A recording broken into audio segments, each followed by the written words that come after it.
Remue ménage. Remue ménage.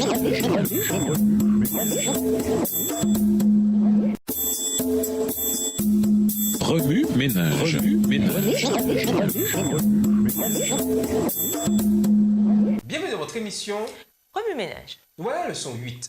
Adorer le Créateur. Puis je vis un autre ange qui volait très haut dans les airs.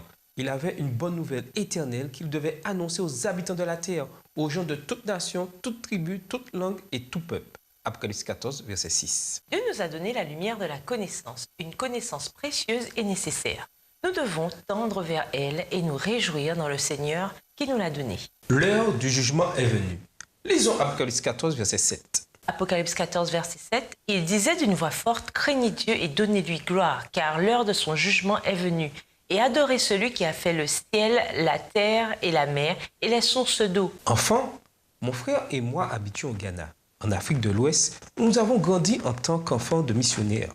Nous aimions courir le long de la côte et en explorer les châteaux. Nous sautions sur des vieux canons de l'époque britannique et traversions des tunnels. Un jour, j'ai fait une expérience remarquable, inoubliable, à propos d'un château particulier, le château Elmina. Comme tant d'autres châteaux le long de la côte du Ghana, le château Elmina fut construit il y a plus de 500 ans. C'était l'un des arrêts les plus importants sur la route de l'Atlantique, utilisée par les marchands d'esclaves portugais, hollandais et plus tard britanniques.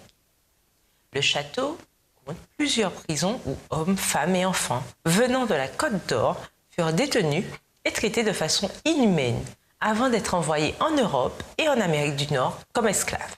Les conditions auxquelles ces individus étaient soumis étaient inimaginables.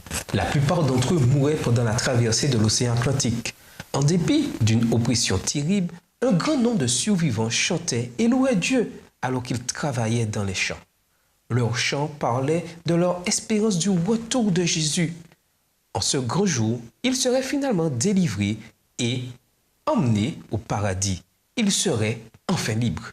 Cet épisode édifiant de l'histoire me rappelle Paul, mon personnage préféré de la Bible, et Silas, son ami. À Philippe, tous deux furent emprisonnés après avoir été flagellés.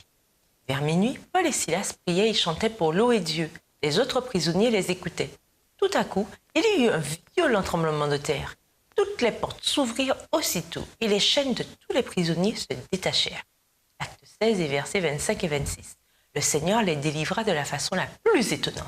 Alors que l'heure du jugement et de la persécution approche, pouvez-vous dire avec assurance que vous êtes disposés à louer Dieu même aux jours les plus sombres?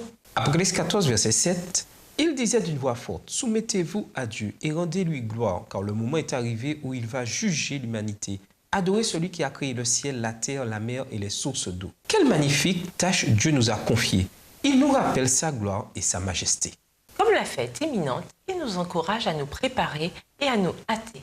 Le Seigneur reviendra et nous prendra, nous, prisonniers de ce monde coupable, avec lui au paradis où nous serons enfin libres.